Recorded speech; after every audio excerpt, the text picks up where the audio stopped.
Volume 3 का chapter 16 करने लगे हैं। चैप्टर 16 दो पार्ट्स पर मुश्तमिल है, जिसका हम पार्ट ए और पार्ट सी करेंगे।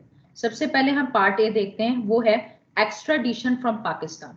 मतलब जब कोई रिक्वेजिशन आती है, कोई डायरेक्शन आती है कि भाई ये फलाना मुजरिम है जो आपके इलाके में छुप कर बैठा हुआ है। मतलब फर्ज करें कि अगर मैं कनाडा में कोई ऑफेंस करके यहाँ पर छुप जाती हूँ पाकिस्तान में, तो वो जो मुल्क है वो पाकिस्तान से राब्ता कर सकता है कि भाई ये जो भगोड़ा है ना, ये जो ऑफेंडर है, ये हमारी स्टेट को रिक्वायर्ड है।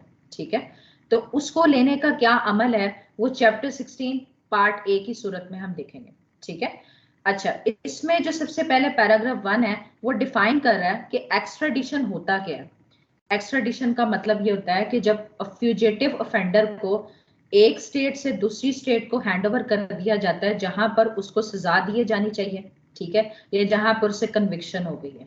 अब ये जो लॉ ऑफ एक्स्ट्राडिशन है, ये ब्रॉड प्रिंसिपल इस ब्रॉड प्रिंसिपल पर डिपेंडेंट है कि ये तमाम अक़वाम की इंटरेस्ट में पाया जाता है कि वो तमाम क्राइम्स जो कि रिकॉग्नाइज कर वो अनपनिश्ड नहीं रहने चाहिए।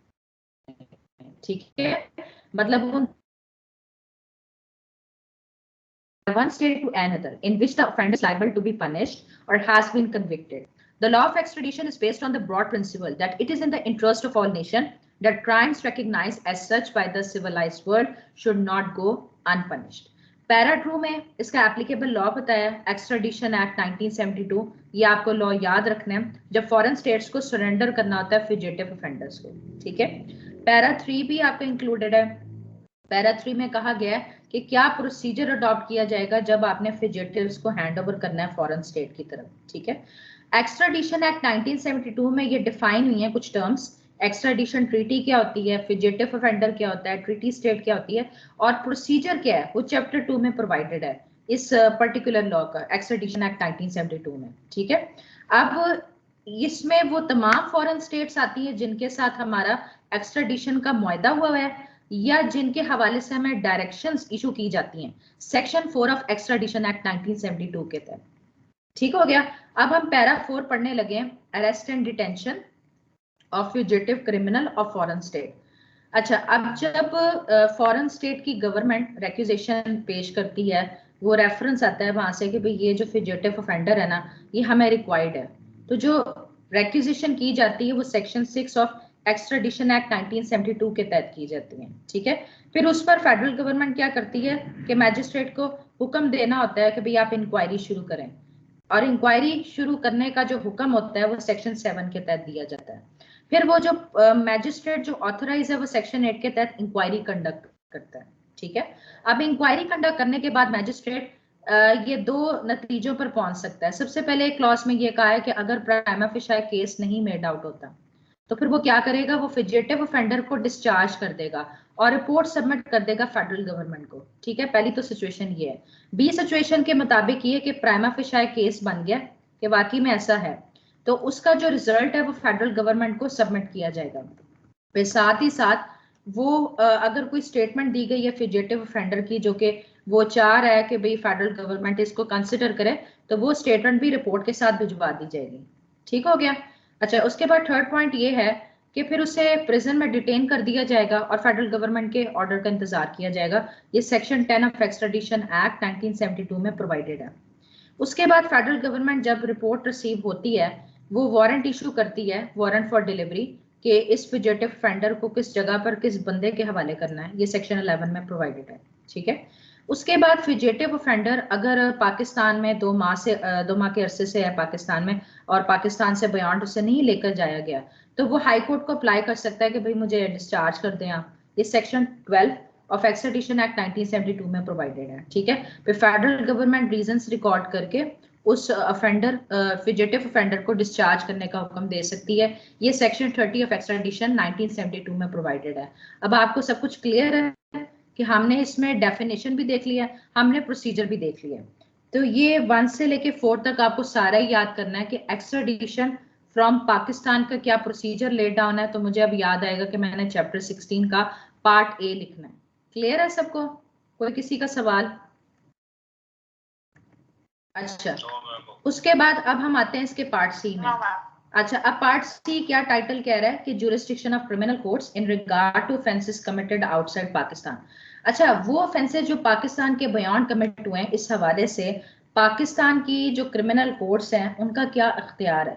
अच्छा, इसके हवाले से अगर इसको लॉ को पढ़ने से पहले, जैसे कि यहाँ पर मेंशन है कि आप सेक्शन 188, सेक्शन 189 और सीआरपीसी देखते हैं ना, तो ऐसे ऑफेंसेस जो कि beyond the jurisdiction of Pakistan commit हुए हैं, लेकिन चूंकि आप वहां पर जैसे कि आपको गिरफ्तार कर लिया गया है, तो अगर तो आप सिटीजन ऑफ पाकिस्तान है या सर्वेंट ऑफ द स्टेट है, आपके खिलाफ ट्रायल कंडक्ट हो सकता है सेक्शन 188 और सेक्शन 189 ऑफ सीआरपीसी की मद में। अब यही जो बातें ना कुछ साथ मिल रही हैं, अगर आप सेक्शन 3, सेक्शन 2, सेक्शन 3 अगर आप खोलें ना पीपीसी का, तो सेक्शन 2 में ये कहा गया है कि अगर पाकिस्तान के बियॉन्ड आपने कोई ऑफेंस किया जो कि पाकिस्तानी लॉ के तहत पनिशेबल है, तो पाकिस्तान में उस चीज का ट्रायल चल सकता है। ये सेक्शन 2 अब पीपीसी में प्रोवाइडेड है। फिर सेक्शन 3 में कहा गया कि पीपीसी की जो एक्सटेंशन है ना, वो एक्स्ट्रा टेरिटोरियल ऑफेंसेस के लिए भी है, जिसमें उन्होंने अंदराज किया हुआ है कि भाई अगर आप सिटीजन ऑफ पाकिस्तान है, आप पब्लिक सर्वेंट है, या आपका जो जहाज है ना, बहरी जहाज जो भी शिप है, वो पाकिस्तानी लॉ के तहत रजिस्टर्ड है, तो आप सबको भाई इन सिचुएशंस पे होते हुए पाकिस्तानी लॉ आप पे एप्लीकेबल हो जाएगा। ठीक हो गया।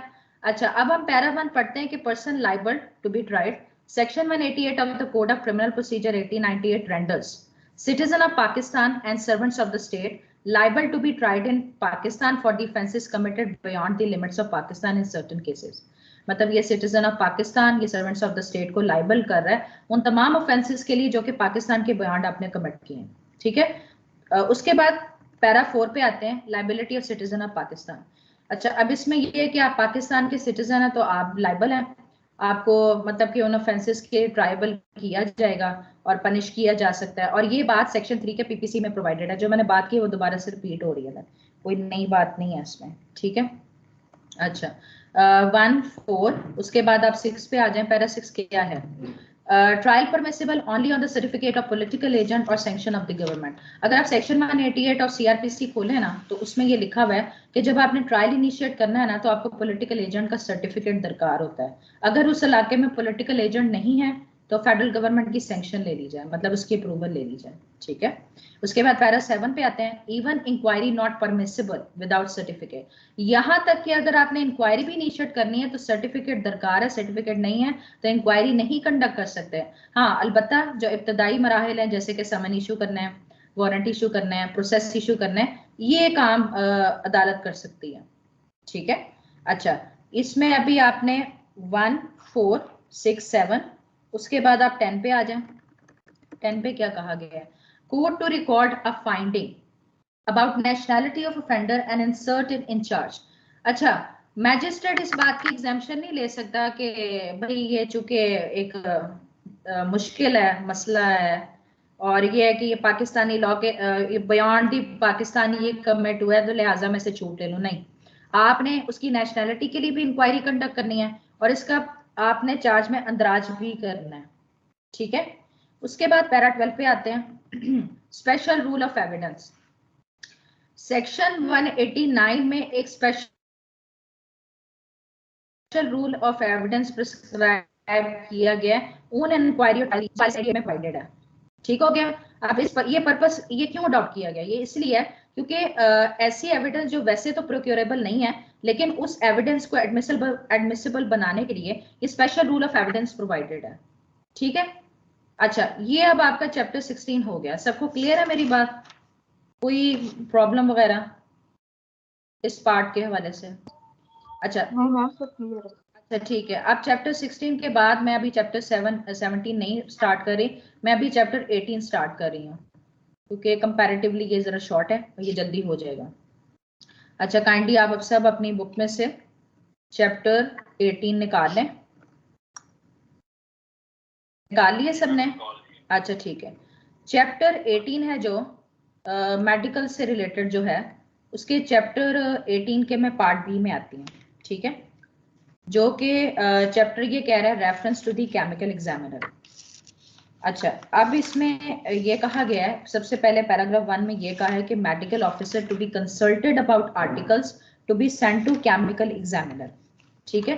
अच्छा, ये जब सवाल उभरता है कि भाई ये जो आर्टिकल्स हैं ये केमिकल एनालिसिस के लिए भेजने चाहिए या ये आर्टिकल्स ट्रांसमिट करने हैं कि नहीं करने हैं, ये सोल जो डिस्क्रिप्शन है, ये जो कंसल्टेशन करनी चाहिए वो हमें कंसर्न मेडिकल ऑफिसर के साथ करनी चाहिए, चाहे रेक्विजिशन मैजिस्ट्रेट की तरफ से आ रही है, ठीक है, या पुलिस ऑफिसर की तरफ से आ रही है। मैं दोबारा रिपीट करती हूँ कि जब हमने आर्टिकल्स ट्रांसमिट करने होते हैं ना केमिकल एग्जामिनर को, तो बेहतर ये है कि आप पहले ना मेडिकल ऑफिसर से कंसल्ट कर लें। रेक्विजिशन बेशक जिसकी मर्जी तरफ से है, ठीक है। उसके अब आगे ये लिखा